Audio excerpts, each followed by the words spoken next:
की वीडियो में देखेंगे इंडियन कॉन्ट्रैक्ट एक्ट के इसेंशियल्स के बारे में। तो इससे पहले हम जो आपको वीडियो में पढ़ाए थे फर्स्ट वाले वीडियो में, तो उसका हम एक क्विक रिवीजन करेंगे एंड उसके बाद में हम क्या बताएंगे आपको, डायरेक्ट सेकंड वीडियो पे लेके चलते हैं। तो सबसे पहले जो क्वेश्चन पूछा जाता है आपके एग्जाम में, तो वो पूछा जाता है, देख लीजिए। एक आप प्रीवियस वीडियो नहीं देखे हैं, इसलिए इस वीडियो को मैं आपको बता रहा हूँ।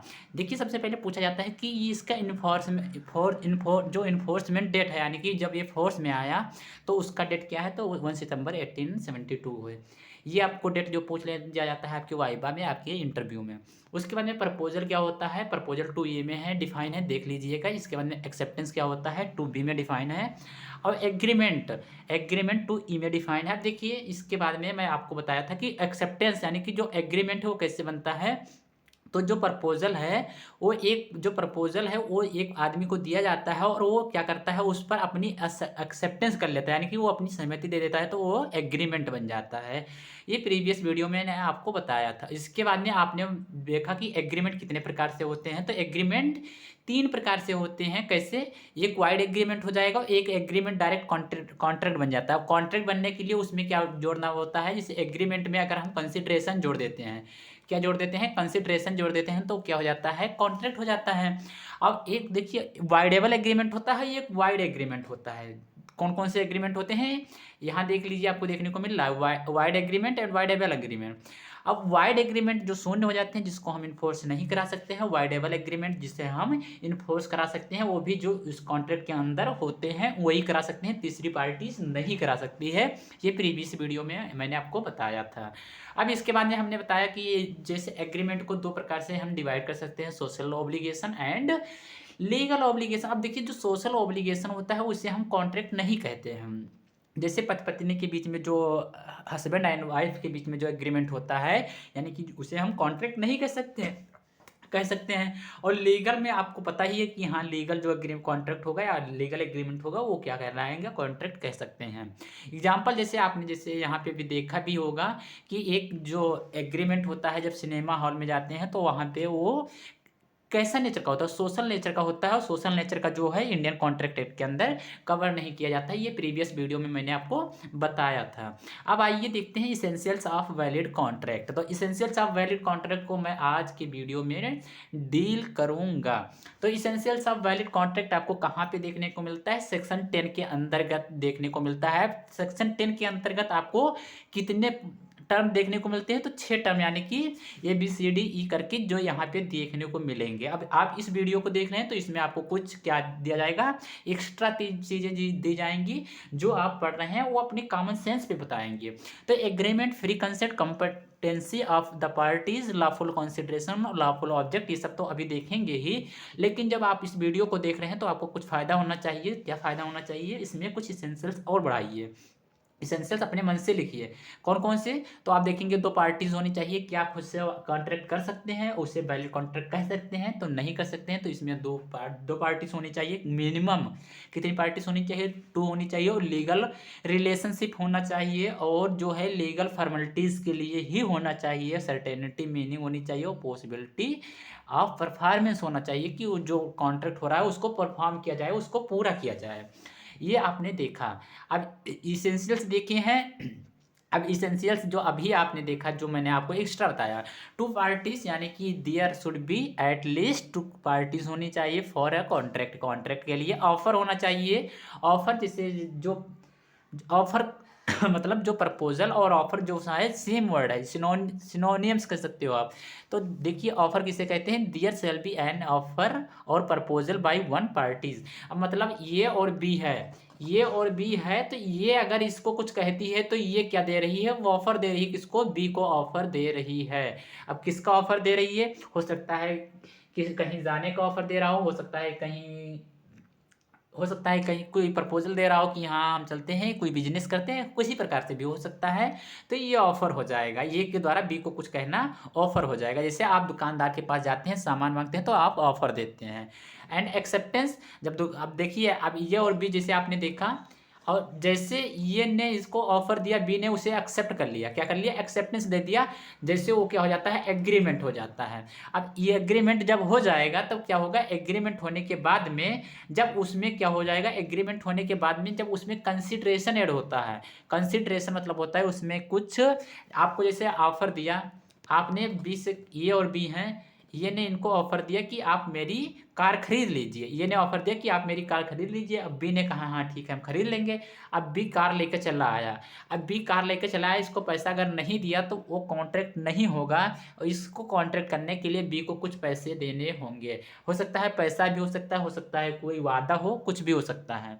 ठीक है, आई होप इतना आपको कंप्लीट हो गया। और वो भी लॉफुल होना चाहिए। लॉफुल मतलब आप, ये नहीं है कि जो नेचुरल चीज़ें होती ला कॉन्ट्रैक्ट नहीं होता, ये आप अभी प्रीवियस वीडियो में भी पढ़े थे और अभी मैंने आपको भी बताया।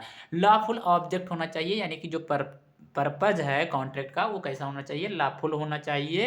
एंड उसके बाद में देखेंगे कंपिटेंट मतलब होता है, कंपिटेंट मतलब होता है कि कैपेसिटी होना चाहिए, उसको सोचने और समझने की क्षमता हो कि हम कॉन्ट्रैक्ट कर रहे हैं क्या ये सही है या गलत है। तो देखिए यहाँ पे आप देखेंगे the parties to the contract shall be competent to contract for a person to become competent to contract. कौन है कंपिटेंट टू कॉन्ट्रैक्ट, मतलब कॉन्ट्रैक्ट में जाने के लिए कौन कौन है, तो इसमें दिया गया है such person should be major, जो मेजर होना चाहिए यानी कि जिसकी एज कितनी हो, 18+ हो, तो उसको हम कह सकते हैं कि वो कॉन्ट्रैक्ट कर सकता है। उसके बाद में देखिए सच person should B sound mind. अब वो 18 साल का तो है, लेकिन अगर साउंड माइंड का नहीं, अनसाउंड माइंड का हो जाता है तो वो कॉन्ट्रैक्ट नहीं कर सकता है, तो इसीलिए साउंड माइंड का भी होना जरूरी है। ये सेक्शन 12 में भी आपके बताया गया है। अभी जब सेक्शन 12 डील करेंगे तो उसमें मैं आपको बताऊंगा। अब देखिए इसके बाद में सच person should not B disqualified by law, मतलब उसको लॉ के द्वारा डिस्क्वालीफाइड ना किया गया हो कि हाँ आप कॉन्ट्रैक्ट नहीं कर सकते हैं, तो वो भी क्या हो जाएगा, अगर ऐसा कॉन्ट्रैक्ट हो रहा है तो वो वाइड कॉन्ट्रैक्ट हो जाएगा। इसलिए डिस्क्वालीफाइड जो बाय लॉ है उसके द्वारा कॉन्ट्रैक्ट ना होना चाहिए, वो कॉन्ट्रैक्ट नहीं कर सकता है। अब देखते हैं फ्री कंसेंट को। तो फ्री कंसेंट को अगर हम आपको बताएं क्या होता है फ्री कंसेंट, तो फ्री कंसेंट ये में देखिए there shall be free consent between the parties to the contract, मतलब किसके किसके बीच होना होता है।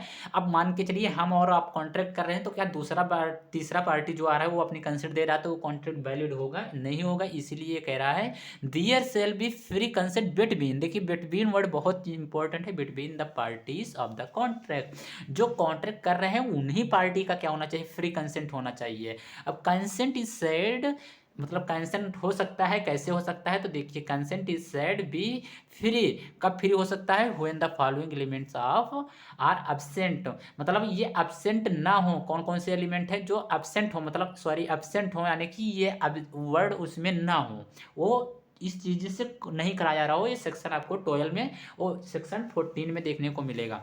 अब कोएर्जन नहीं होना चाहिए, जो कोएर्जन आप पढ़ेंगे सेक्शन 15 में, 16 में, 17, 18, 19, 21, 20 भाई पूछ लिया जाता है इंटरव्यू, यानी कि इंटरव्यू में भी क्वेश्चन आता है और किसमें वाइवा में पूछ लिया जाता है कि फ्री कंसेंट क्या होता है।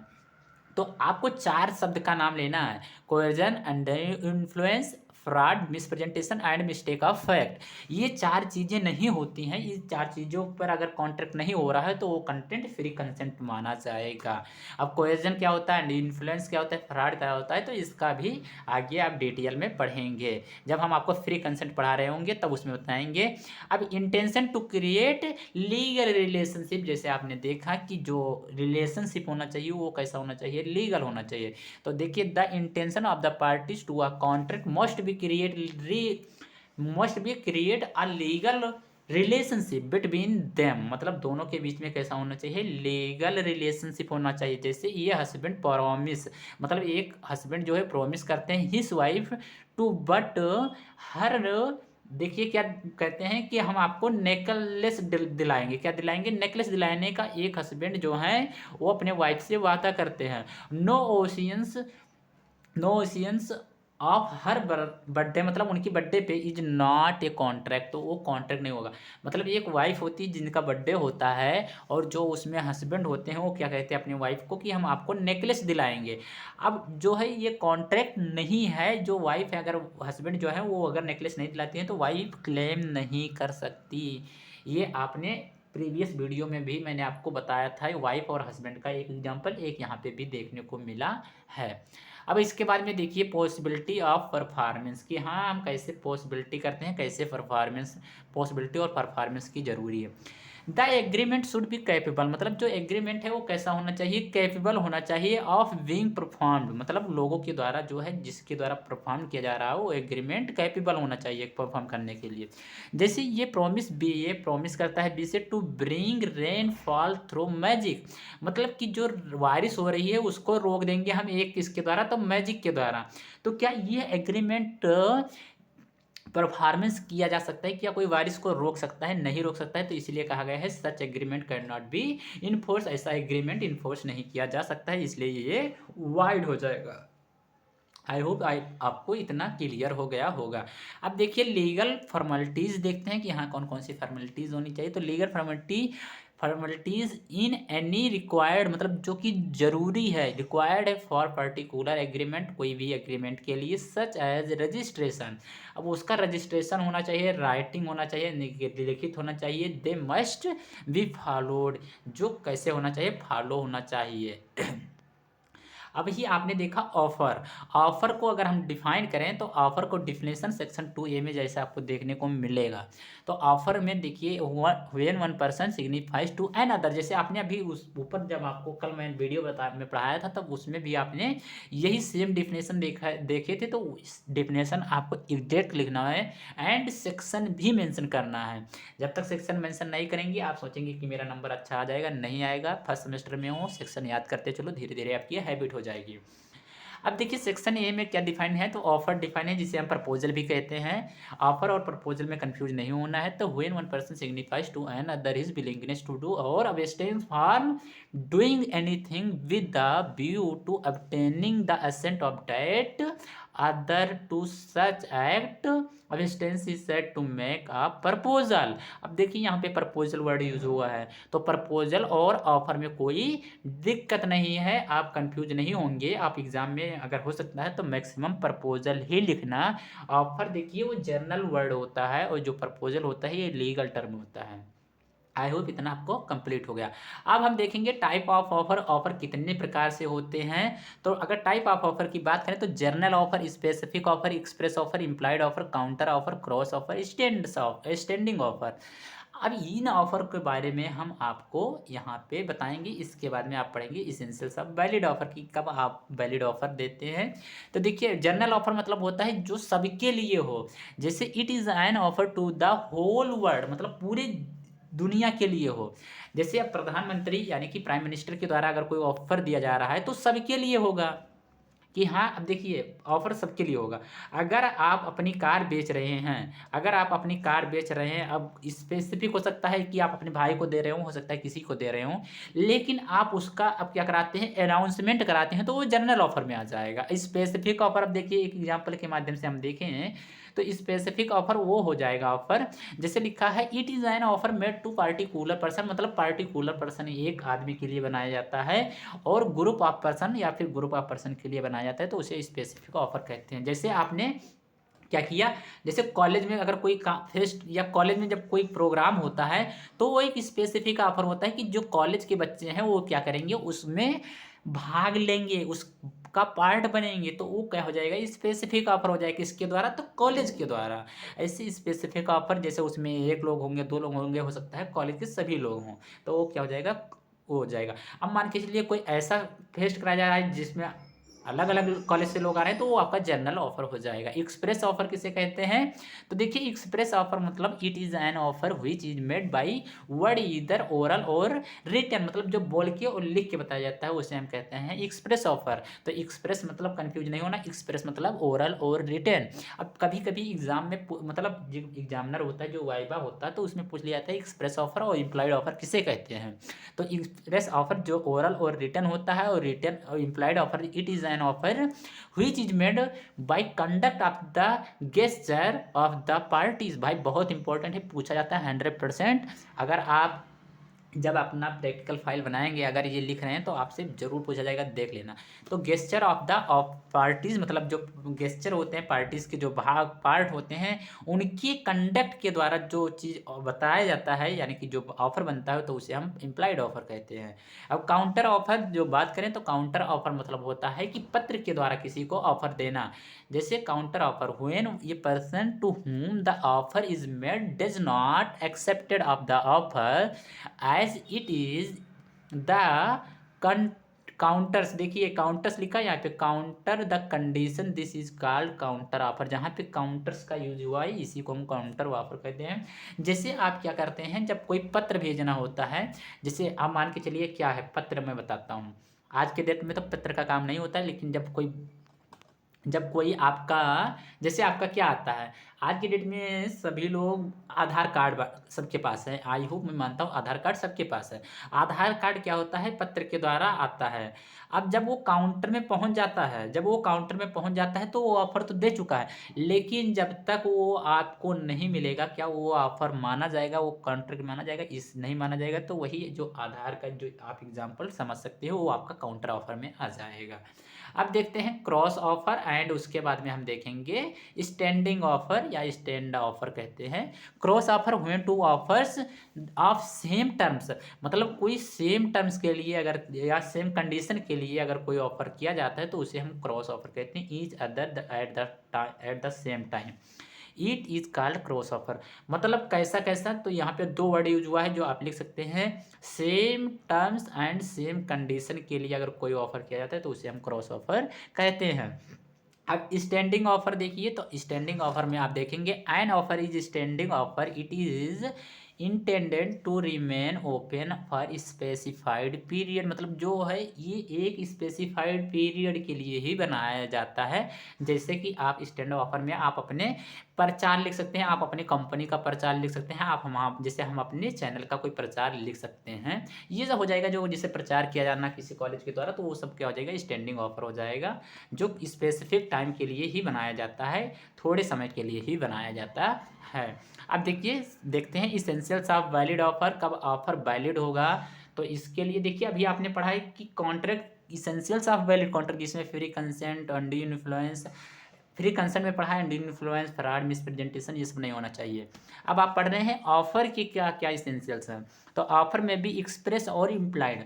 अब एक्सप्रेस मतलब जैसे आपने देखा कि क्या होना चाहिए, वो ओरल और रिटन हो सकता है, और इम्प्लाइड में आप देखिए जो पार्टीज के कंडक्ट होते हैं उनके द्वारा बनाया जाता है तो उसे हम इम्प्लाइड ऑफर कहते हैं। तो देखिए यहाँ पे क्या लिखा है, एन ऑफर में भी एक्सप्रेस, मतलब एक ऑफर एक्सप्रेस हो सकता है, और क्या हो सकता है, इम्प्लाइड भी हो सकता है from the conduct of the parties, मतलब पार्टीज के कंडक्ट के द्वारा बनाया गया हो, या सर्कमस्टांसेस ऑफ द केस, मतलब वो केस के रिजल्ट के अनुसार ऑफर हो सकता है। सर्कमस्टांसेस मतलब होता है रिजल्ट के अनुसार, यानी कि उनके रिजल्ट के अनुसार। ऑफर में भी स्पेसिफिक और जनरल, मतलब स्पेसिफिक हो सकता है और जनरल हो सकता है। जैसे आपने अभी पढ़ा कि पार्टीज अगर स्पेसिफिक ऑफर होता है, जैसे जो कॉलेज के द्वारा कुछ किया गया हो, या आप अपने अपनी बात को किसी को कहना चाहते हैं, या आप अपनी घड़ी को किसी पार्टिकुलर एक आदमी या दो आदमी को ऑफर देना, तो इसे स्पेसिफिक ऑफर हो जाएगा। जनरल ऑफर जैसे कि आपने पूरे अपनी कंपनी में प्रचार कराया कि हाँ इसमें सभी लोग आ सकते हैं, तो जनरल ऑफर हो जाएगा। ये स्पेसिफिक ऑफर इज वन हुई चीज made to a particular person, मतलब क्या पार्टिकुलर पर्सन, मतलब एक पार्टिकुलर पर्सन के लिए स्पेसिफिक ऑफर होता है। It can be accepted by the person to whom it has been made, देख लीजिए इट हैज़ बीन मेड, वो एक आदमी के लिए बनाया जाता है। No one else can accept such an offer, मतलब एक आदमी अगर उसे एक्सेप्ट करता है तो उसे हम कहेंगे स्पेसिफिक ऑफर। ये general offer is an offer made to the public at large, यहाँ पे देखिए एक वर्ड यूज हुआ है पब्लिक एट लार्ज, मतलब बहुत लोग जिसमें आ जाएं, तो उसे हम कहते हैं जनरल ऑफर। अब देखते हैं offer must be create legal relationship, मतलब वो ऑफर जो है लीगल रिलेशनशिप क्रिएट करता हो, तो कैसा लीगल ऑब्लिगेशन रिलेशनशिप में देखेंगे तो एन ऑफर इज वैलिड, मतलब एक ऑफर वैलिड हो सकता है। To be valid must created, मतलब वो क्रिएट कर रहा हो लीगल ऑब्लिगेशन बिटवीन द पार्टियों के बीच में।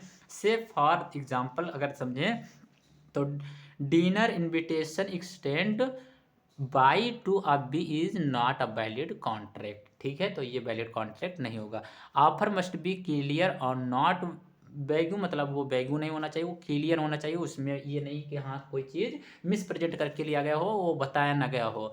तो देखिए, the term of an offer should not be vague. Vague मतलब होता है कि नॉट क्लियर या फिर कंफ्यूजिंग करके आपको जैसे पढ़ा दिया जाए तो वो हो जाएगा। वैगू वर्ड मतलब याद रखना, नॉट क्लियर या कंफ्यूजिंग होता है।